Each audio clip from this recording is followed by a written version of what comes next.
Hello guys, உண்மையை உறக்க சொல்லும் நான் உங்கள் ஃபிட்னஸ் சாரா. இன்னைக்கு பாடி பில்டிங் ஸ்போர்ட்ஸை பற்றி தான் பேச போகிறேன். என்னென்னு பார்த்தீங்கன்னா, நான் வந்து 2013 ஃபஸ்ட்டு பாடி பில்டிங் பண்ணேன். நான் பண்ணினப்போ பார்த்தீங்கன்னா ஒரு அந்த மாதிரி என்ஹான்ஸ்டு பாடி பில்டர்னு பார்த்தீங்கன்னா அவங்க வந்து டாப் 3 ஒரு கேட்டகரிக்கு டாப் 3 பண்ணுறவங்க வேணால் அந்த மாதிரி என்ஹான்ஸ்டாக வருவாங்க. அப்படி இல்லை அப்படின்னா சில கேட்டகரியில் நேச்சுரலாக பண்ணுறவங்களே ஃபர்ஸ்ட் எய்ட் பண்ணுவாங்க.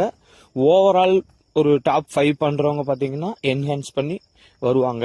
அதுக்குன்னு ப்ராப்பராக பண்ணி வர்றவங்க வருவாங்க. இப்போது ரீசெண்டாக நான் 2024 பண்ணேன். என்னன்னு பார்த்தீங்கன்னா ஒரு கேட்டகரிக்கு 10th பிளேஸ் வரைக்கும் பண்ணுறவங்க மெடிசன் பண்ணி தான் வர்றாங்க. அப்போது நேச்சுரலாக பண்ணணும்னு நினைக்கிறவங்களுக்கு அது அங்கே வின் பண்ணுறதுக்கான வாய்ப்பே கிடையாது. ஆனால் நேச்சுரல் பாடி பில்டிங்னு சொல்லி பண்ணுறாங்க. ஆனால் அது எதுவுமே நேச்சுரலாக பண்ணுற மாதிரி இல்லை. அது எல்லாருக்கும் தெரியும். இப்போ நான் வந்து பாடி பில்டிங்கை பற்றி நெகட்டிவாக